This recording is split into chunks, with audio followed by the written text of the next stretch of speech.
నాకెప్పుడో ఒకసారి టైం వస్తుంది కదా, దేవుడు దయ ఉంటే నేను ముఖ్యమంత్రి అయితే కదా ఒకనాడు. ఆనాడు మాత్రం 2014 నుండి 2014 తెలంగాణ వచ్చినప్పటి నుండి ఇప్పటి వరకు అన్ని అన్యాయాల మీద నేను మాత్రం ఆరాధిస్తాను.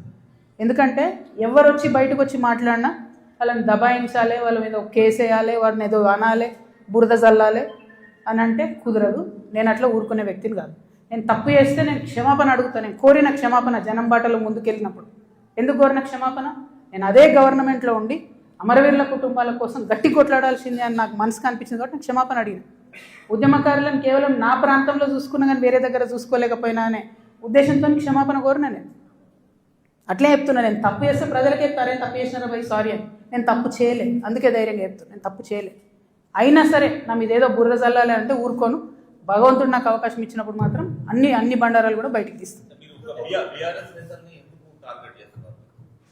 నేనేదో టార్గెట్ చేసిన భయ్. ఇప్పుడు నేను నిన్ను కొడితే నువ్వు నన్ను కొట్టవా చెప్పు.